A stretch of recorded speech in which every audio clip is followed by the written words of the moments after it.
Happy Monday morning, sports fans. It is another edition of the Between the Tackles podcast. We actually have a special edition recording Sunday night. We have Joe and Burge. Burge, what's going on, man? What is happening? Not too thrilled about how these games played out today, but we'll get into that in a little bit. Yeah, we'll figure that out in a second. Fuming.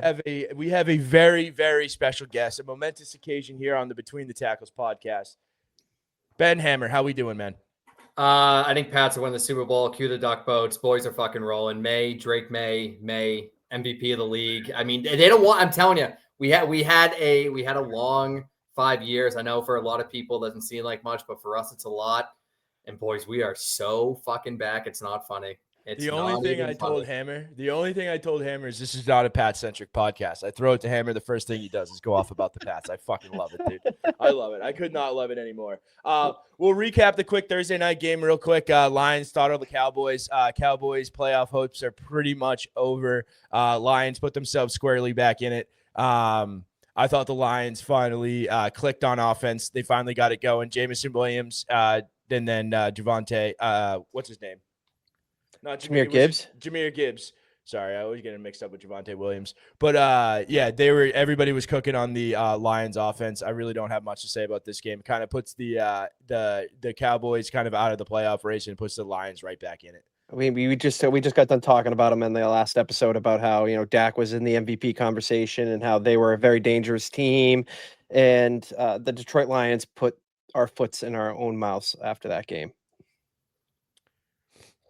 Yeah, dude, I thought that it was going to be a factor not having Amon-Ra St. Brown in, but dude, the dude looked like he had 3 ankles, let alone one injured one. I don't know. Hammer, do you have a thought on that game? Yeah, I mean, the Pickens being Pickens, what else do you expect? The guy just doesn't. I don't know. Maybe he was just too high the night before. Who the fuck knows, dude? The guy is just like, I don't get him, man. He's playing at like a caliber like that no one could think of, and then the guy's just like, whatever, I don't feel like playing. CD's out. Let's just go home. Let's hit the casino. Like, you got to sit the freaking game versus Vegas. He's out there. Didn't play freaking couple of his first snaps. Just gets sits. I don't know. The guy's not. I mean, that's my big takeaway from the game. If he plays well, they win that game, I think, easily, to be honest. But yeah, it was just a disgusting showing for typical Jerry Jones's world, aka Cowboy football.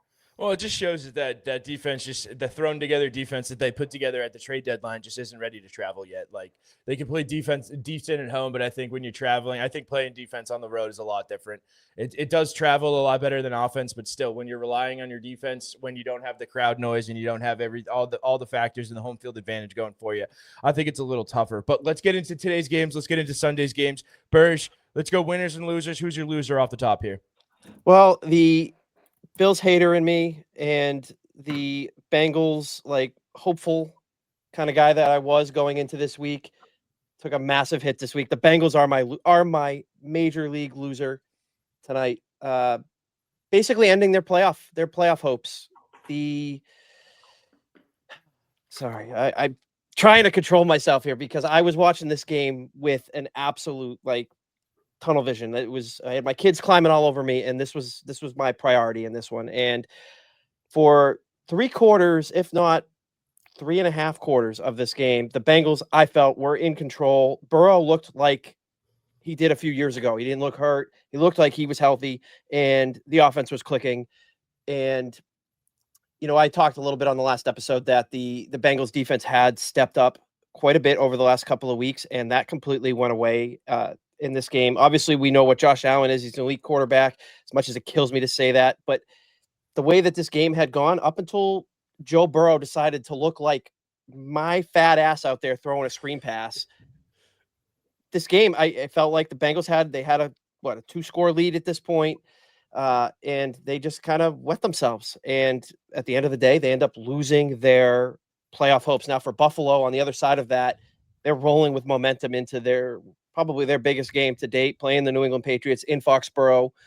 The Patriots have a chance to clinch the division in that game, and the Bills just have a ton of momentum going into that. As a Patriots fan, I'm a little bit nervous going into that one.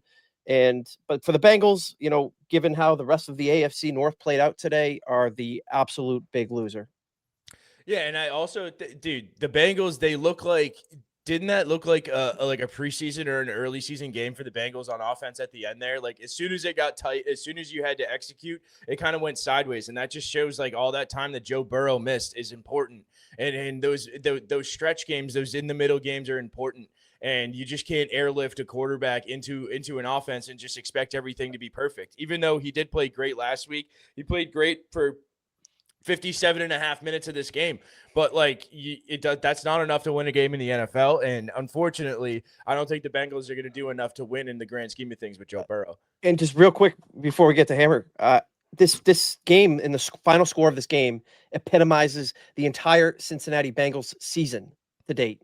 Even without Joe Burrow, they were scoring points. But they were losing these shootouts, and they could never get that last stop or that last offensive score to win it. It epitomizes it. And going forward, if I was a Bengals fan, I'd be like beating the door down to get some help on defense, because that's really where they need to go.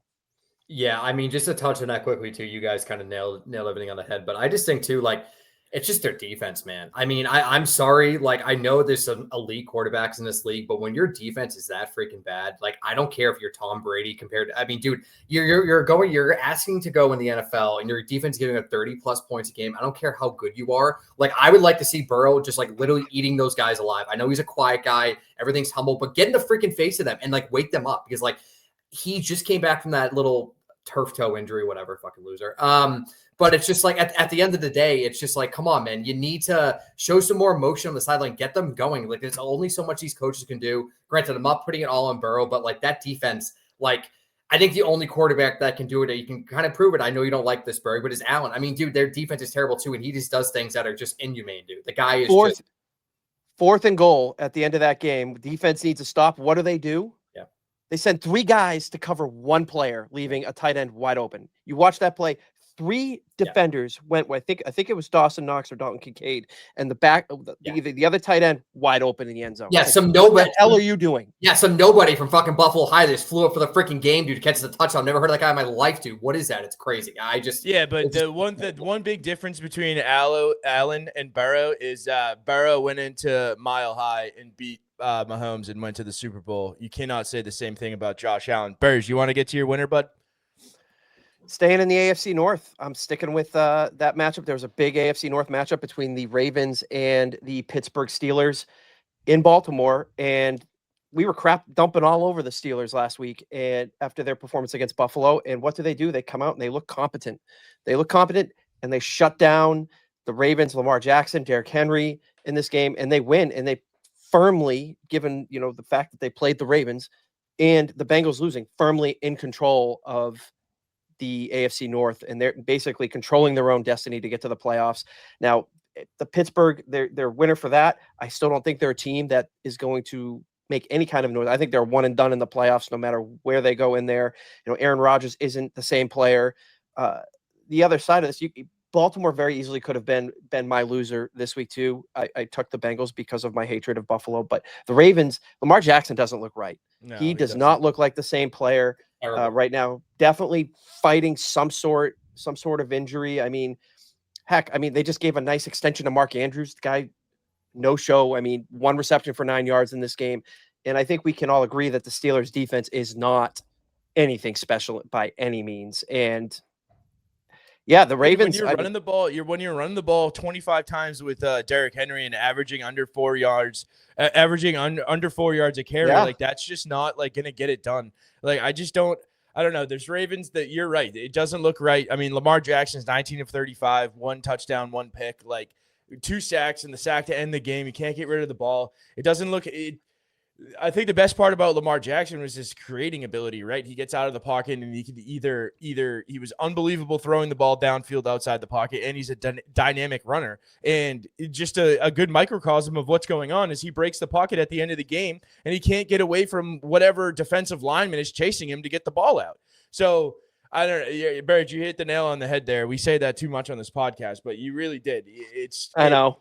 I think that if you can't run the ball and Lamar Jackson isn't right, this Bengals team, this Ravens team has no shot. The Steelers ran the ball for 34 yards in this game. If you hold any team running the ball to that much, that's a recipe for success if you're forcing them to throw the whole time, especially if you're playing with a lead. That Baltimore is not right. They haven't looked right all season, and I think that the swan song might be coming out pretty soon. Yeah, I mean, just to touch on that real quick, and I'll get into my winners and losers of the week. I mean, I think too with the Ravens, it doesn't make sense. Like you would think, and the fact that too, like I'm sorry, this year in particular, like these running backs need breaks, and you're complaining about getting all this money. Like Derrick Henry, like I'm sorry, man, but like run him more. If Lamar's clearly hurt, what are you doing? It's just like, yeah, maybe a couple run plays in a row, like won't work out, or just try to throw a short slant, but keep pounding the rock with them. So the defense is going to get tired. Derrick Henry's like a human fridge. So like, that whole team makes no sense to me. I feel like this is the first time I feel seeing from like a Ravens team that just like, I know they lost like control or like faith in like Harbaugh, but like everything is just all out of sort, which makes no sense because on paper with like a decently healthy Lamar and obviously you have Henry that's at full strength. Zay Flowers is still a pretty good receiver. I'd say Mark Andrews probably top 10, top 15 tight end in the league. Like the fact that they're doing this just doesn't make sense. And I couldn't believe it.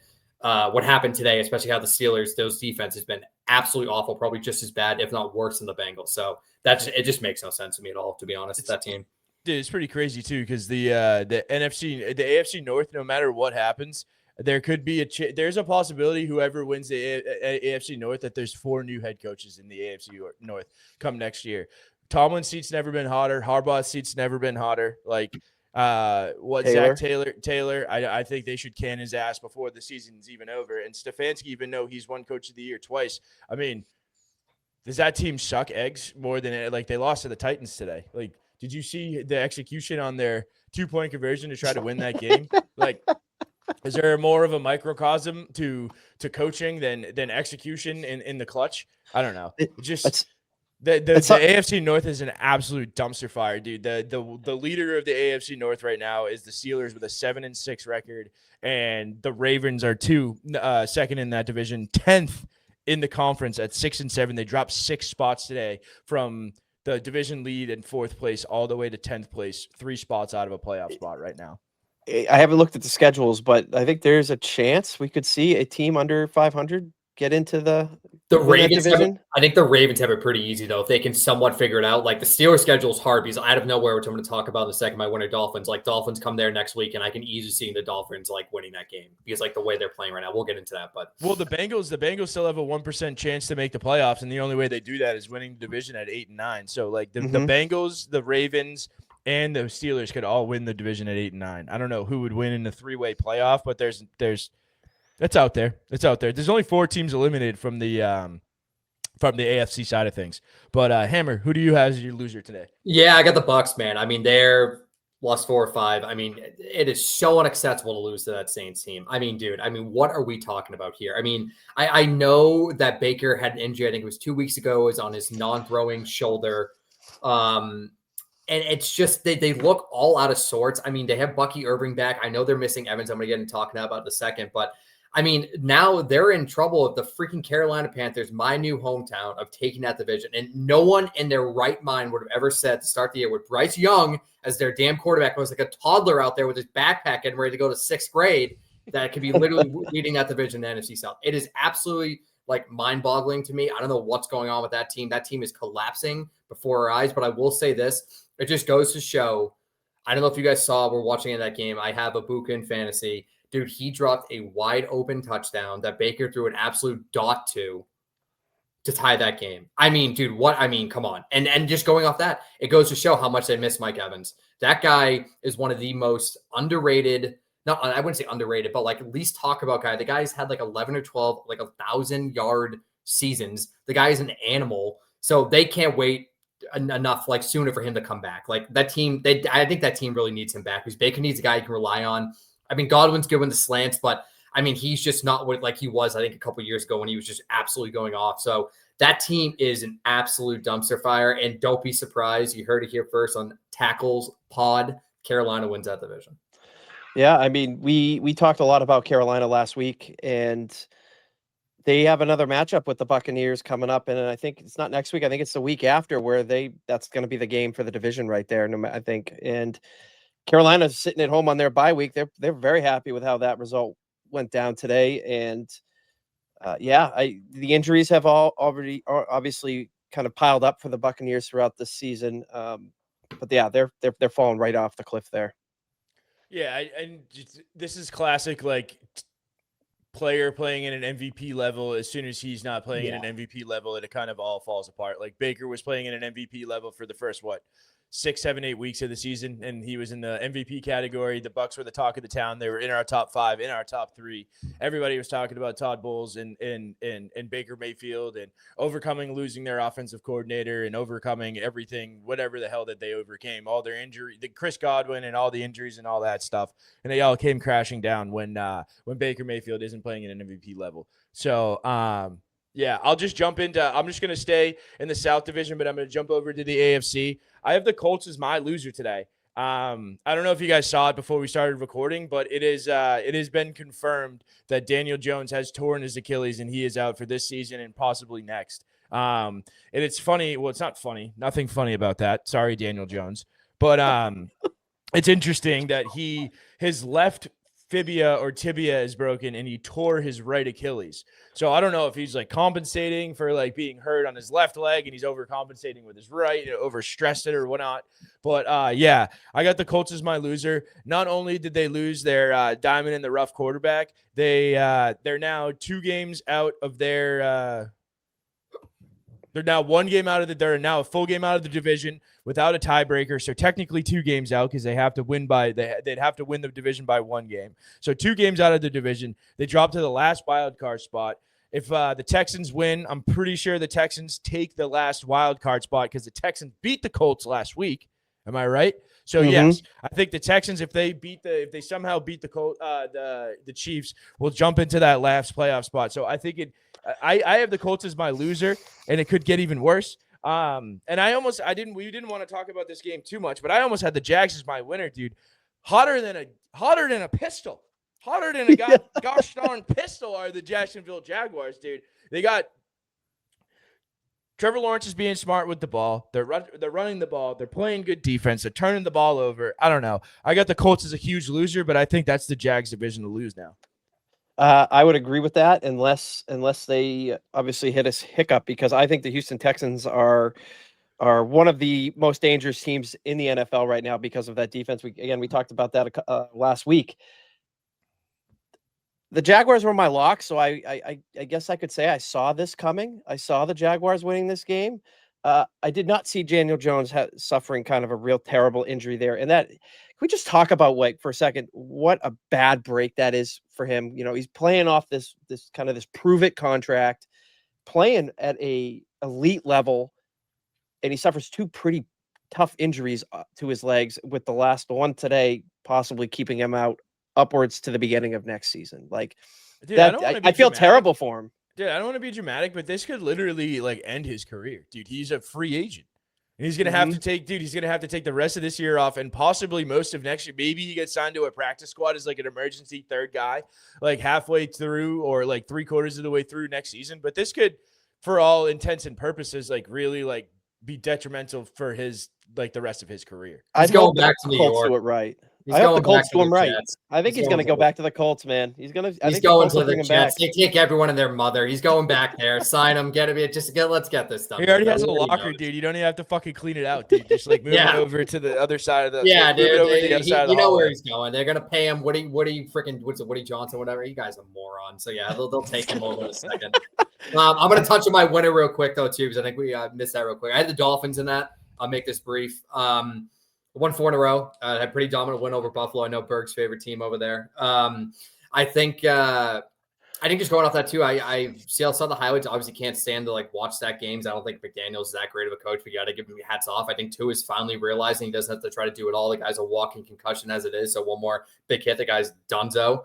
And I think based off that too, I think H-Chan's been their saving grace, right? I mean, the guy is unstoppable. The guy is running through everything. Their defense is kind of playing up to what I think some people thought it could have been at the beginning of the year. So you got to give them credit, man. Their schedule they have left, they got Steelers, Bengals, Bucks, and Pats. I mean, Bucks are reeling. I don't think Steelers are anything. I still think the Ravens win that division. The Bengals, I don't know what to expect of them, to be honest. And then Pats, I mean, I think that game's Miami too, and we know how we play in Miami. So that's going to, if I have that right. Is that right? I think they're at home this time. They're at home. Okay, so I feel more comfortable with that. Yeah. Because McDaniel doesn't have those boys ready to play below freaking 50-degree weather, so we should freaking absolutely demolish those clowns. So take that back. But yeah, I think just going off that too. I mean, the Dolphins, you got to give them credit. You get credit's due where credit's given. You know what I mean? So they've definitely been looking pretty good on that end. So yeah, and dude, to dovetail off your rushing point, I mean, Jalen Wright and Devin A-Chain. Devin A-Chain averaged 13 yards a rush, 7 for 92 and a touchdown today. And then Jalen Wright had 24 for 107, 4.5 yards a carry for a touchdown. And then 4 targets coming out of the backfield. I don't know. I just think you hit the nail on the head with the rushing attack. I mean, those two players are 200 yards of rushing. Tua was 13 of 21 for 127 yards, and they win this game and score 34 points. So I think nail on the head there. I think a lot can be said about these kind of middling teams with a quarterback who might not be elite, but like decent. You get the running game going, everything gets a lot easier. You make Tua, you make Trevor Lawrence, you make all these guys look like unbelievable passers or at least competent quarterbacks by just being able to run the ball. I mean, look at Lions, dude, right? I mean, that's a Lions recipe, dude. One that with the Cowboys. I mean, Woody Gibbs had 2 or 3 touchdowns. Montgomery had 1, and I think Goff still threw for 1 too. Like, dude, when that running back tandem's on, good luck, because that team is, I think, so hard to beat. And Goff can play like 50 to 75% of his caliber, and that team is like, watch out, dude. So you really got to give Mike McDaniel credit for having these guys still playing for him with the injuries they've had. They lost their GM. Everybody was saying, like, let's fire McDaniel early on. I know I was. And, like, he's probably auditioning for another job at this point. Is he playing himself into staying in Miami? I don't know. But my gut tells me he's auditioning for another job. And he has that team ready to play spoiler for the playoffs in the month of December. I mean, they can basically contribute to the dictating of how that AFC North plays out with the Steelers and the Bengals. The Bucks, they could knock them out of the playoffs altogether. And obviously with the Patriots, I mean, thank goodness that's the last game of the season. And hopefully there's really nothing to play for in that game. So, like, it doesn't have to matter, but they are positioned to play spoiler down the stretch. Yeah. And I think McDaniels is such a sicko. He had that like 10 steps ahead. He's like, dude, we just get us to like almost like 500 with like 4 or 5 games left, and let's just start knocking clowns out left and right. See us. I saved my job and we're back. I'm telling you, dude, the guy's a absolute sicko. Whatever. But I also think the Dolphins are like, yeah, great. Like, go Dolphins, Hammers winner. Like, they beat the Jets. Like, really tough game they had this week. Really ground out like a really tough opponent. Really, really big winner this week, Dolphins. They're in the best. Dude, they won 4 in a row. They demolished they're in the best position in sports. They have a lame duck head coach. They have a shitty quarterback and a middling pick, dude. That's exactly where you want to be, dude. You don't want to commit in either direction. Don't commit to the quarterback. Don't commit to the tank. No, you want to middle it, and you want to be fucking shitty forever, dude. I totally agree. Great pick, Hammer. All right, my winner this week. That is wild out of you. And you say you're losers, the Colts, because they lost their fucking quarterback to a torn Achilles. You're a moron, dude. Dude, they were the number 1 seed for the first 8 weeks of the season. They just lost their starting quarterback. He was going to win. He was going to win comeback player of the year. Are you out of your mind? I can't wait. Jacksonville Jaguars. Fucking Dolphins, 11th place. 11th place in the AFC. 11th. Jacksonville Jaguars. Not even 10. Not even a top 10 team in the conference. What are we talking about? The Jaguars. Huge winners, dude. Huge winners. I hope he buys another fucking watch, Mike McDaniel's idiot. All right, I got my winners as the Packers this week. They took down the Bears. The Bears were the number 1 seed in the conference. They were riding high as the number 1 seed in the NFC North. They went into Lambeau, and even though they had a chance to like tie this game up at the end, I really think the Packers kind of controlled most of this game. They got out to an early lead. Jordan Love looked excellent. The plethora of young receivers they have is impossible to cover. It's like if you shadow one guy, they got another guy that can beat man coverage. Christian Watson, Romeo Doubs, Wick's kid, number 16. I don't even know what the hell this kid's name is. Reed. They've got like 8 effing guys, dude. I swear that they're just finding fucking guys that can play.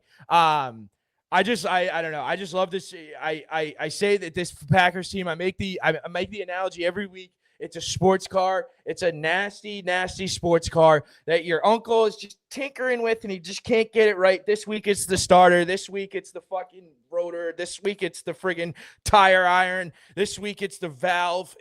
But this week, everything was purring. He got it on the track. He did 0 to 60 in under 2 seconds. He did the quarter mile in under 10. The Packers, when they have it all going right, they're a scary team to watch, man. I totally agree with you. And that division, again, is the division that we said early in the season was going to be a grinded out type fight down the stretch. And Packers are, with this win, really kind of asserted themselves as the favorite to win that NFC North. The Lions obviously are still hanging around. They're still there. Although I don't think that they have enough to kind of push that. I mean, the Bears are the surprise for me in the NFL this year with the way that Caleb Williams and Ben Johnson have clicked and the way that Ben Johnson has the rest of that team playing. It's unfortunate that they were not able to win this game. I know Joe is was the benefactor of losing this one. The way the picks went down. What an oxymoron! The benefactor. Of, you know what? I misspoke. I got the fucking tailpipe, dude. I got calm down, fisted, dude. Yes, you did. Yes, you did. Well deserved too. Pause. Yeah, absolutely well deserved. After that stupid fucking analogy about a sports car, I thought I was going to start rolling over my grave over here, dude. That's a great analogy. That's a great analogy. You beat a dead horse, buddy. Keep going, Berg. You beat a dead horse over here. Yeah, go Dolphins. My dude. ass. Yep. My name's Hammer. Go Dolphins. Fins up, dude. Fins up, dude. Jordan Love had it today. Joe's pick did not have it today. That's where I'm going to leave it. Yeah, I mean, going off that too, I mean, yeah, I guess you got to give, Love credit. I feel like he gets a lot of kind of hate in the media. He's not really kind of that type of quarterback. I've always been a big Jordan Love guy. I also love my buddy from college, a big Vikings fan. So they are abysmal. I love seeing that. That's fantastic. But no, I think too, the way, Josh Jacobs finally not finally getting in the end zone, getting in the end zone again too is nice for them to see. That team is, if Micah can keep playing up to that caliber and Love keeps just throwing to, you got to realize too, they don't really have any like big wideouts. He gives the ball around. They're missing Kraft. That's another thing too. Imagine this team at a healthy Kraft. That team is like on offense is insane. So I don't know, man. They're scary. I still think it's going to be interesting too. I think it's either going to be them or the Seahawks or Rams coming out of the NFC. All those teams, if they're on, they're going to be some great playoff games, to say the least. The Packers are just such a complete team, dude. When Jordan Love is playing how he did today with all those wide receivers, they can throw the heck out of the damn pigskin. They can run it too. They got Josh Jacobs, dude. They have an excellent defense. They got a great front seven. I don't know. This is just a complete team. And like I said with my stupid sports car analogy, dude, when they put it together, they're scary. They're fast. They're good. They're dangerous, man. But I don't know. I've been on the Bears for a while. This was a tough one to watch today. Are you a Caleb guy, Joe? What'd you say? I'm a Caleb guy, as in the fact I don't think he's a bust. I think there's a little bit more to be shown to put him on like franchise quarterback level. But I definitely think like getting the same play caller 2 years in a row is probably going to be a huge thing for him. But I think, dude, a lot of the Bears struggles, I think were on him today, dude. He was bailing out of the pocket pretty early. He got hit a couple times early in the game, and I think that spooked him.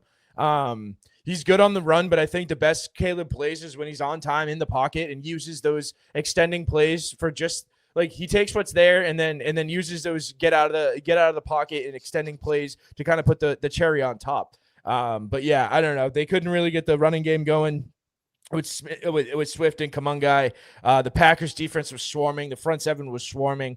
I think this is a loss as much as a win for the Packers, for the Bears. You need to get different outfits walking into the stadium. I think that's my comment. I'm not going to say what else. I know it's just 2025 is a free for all, but that's all I'll say. So the NFC North is going to be a fascinating watch in the month of December. There's some fantastic matchups. The Bears see the Packers in 2 weeks again in Chicago next time. The Bears got to play the Broncos. The Packers got to play the Broncos. The Bears got to see the 49ers and the Lions again. Like, there's going to be some great matchups down the stretch. Dude, but just imagine being a Lions fan, dude. You suck. You suck. It's about as bad as a sports franchise could suck. And then you have this 3-year window or 4-year window of, oh my God, Dan Campbell, Jared Goff. We got lightning in a bottle. We're biting people's kneecaps. We got Sonic and Tails in the backfield. We've got Jameson Williams and Amon-Ra St. Brown. We've got freaking Laporta. We've got a horrible defense, but our offense is so nasty. And then in one effing season, in one blink of an eye, in 10 games, they got passed by both the Packers and the Bears. Like, if you put a gun to my head next five years, who would you rather be, the Bears or the Lions? That's a tough one for me, man. I'm not ready to give up on the Lions like that yet. What's your plan at quarterback if you're the Lions? What's your plan on defense if you're the Lions? I mean, well, it's let's back this up. How old is Goff? I mean, Goff's what? So in his late 20s, early 30s? Yeah, I mean, you got Goff for at least the next 3 or 4 years.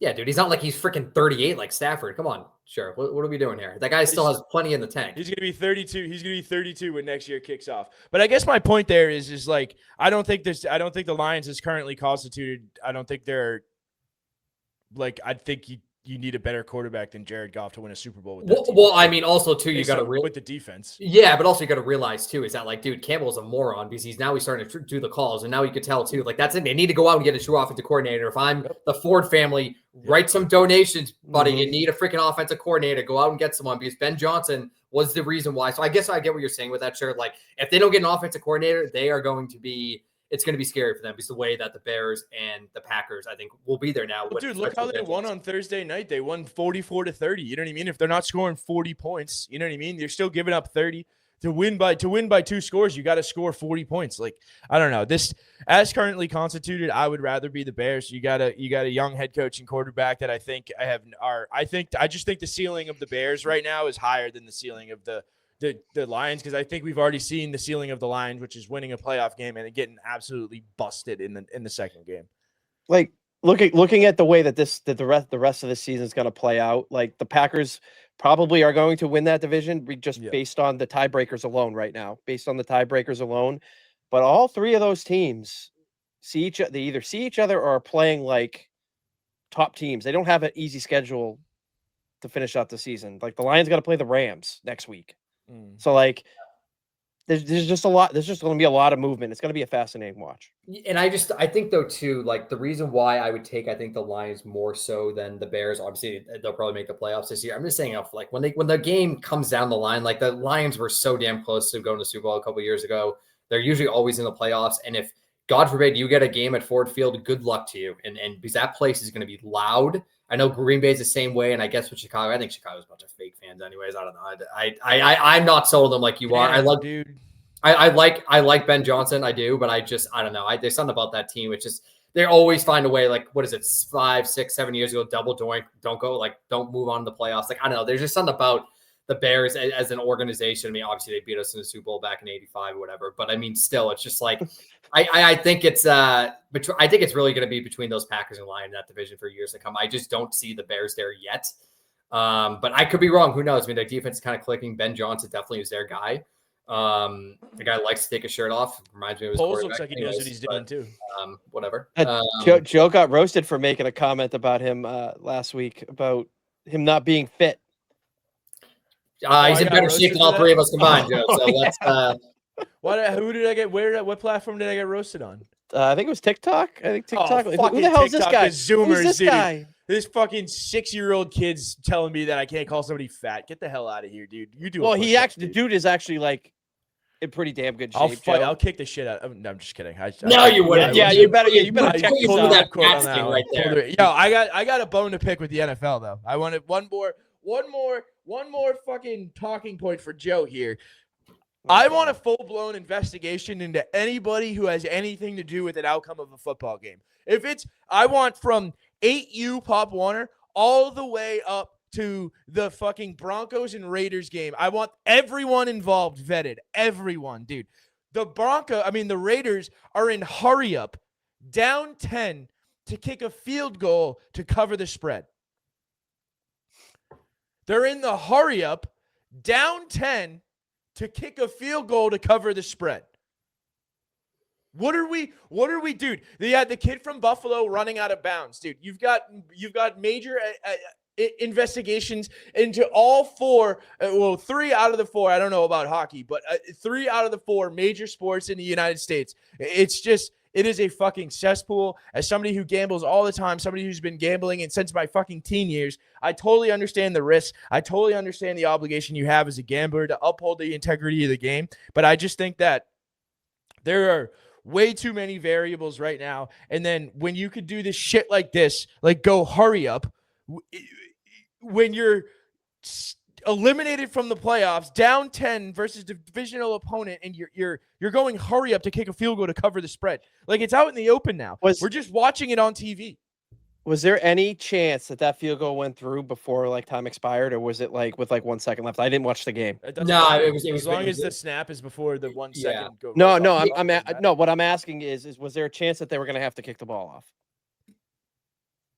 after the field goal? Oh, I have no idea. I see what you're saying. No, Probably not. yeah. Was there, so there was like 1 second left when they kicked it?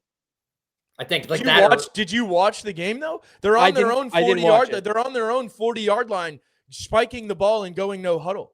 Why the hell are you watching the Broncos and freaking Raiders game when you had the Packers and Bears? It was just a game that rolled over from CBS. Oh, okay. Well, I was going to why- say. I mean, I was why one thing not? to say about that is that where was the game played? What do you mean? Why not? You have guys who are making millions of dollars playing for contracts next year. You have 30 seconds left in the game. Just take a knee to make sure nobody gets hurt. You're telling me Well, why- that you why think wouldn't you that wanna you fight- think try that to fight going out the hurry up game? down 10 with 40 seconds left isn't smelly at all? I mean, maybe a little bit, but like, what's the object of playing the game? You go out there to try to win, and what they needed to do So when you was kick a to field goal, drive the ball. So when you kick a field goal, you win the game.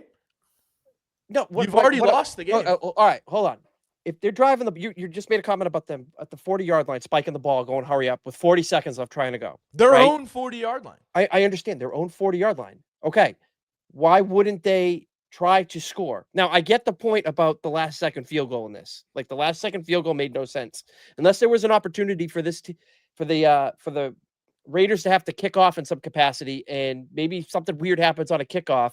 Okay, but if there was time expired, I get your point. But to bash them for trying to go hurry up to try to score points when they're down 10 to a divisional opponent, when they have literally nothing to play for, like, I don't see any problem with that. You can say it's smelly, but like I got no problem with a team fighting it out to the end. The point about the field goal, though, if there was literally no time left to even have an opportunity at a kickoff for something weird to happen, then I see your point. Yeah, well, I think that's what he's getting at, Burg. That's exactly what it was. Like they literally didn't have even if they were there was nothing to kick off. They And kicked also, the too, I'm field going to say goal right with now, 5 seconds left. The time ran out as the field goal went through.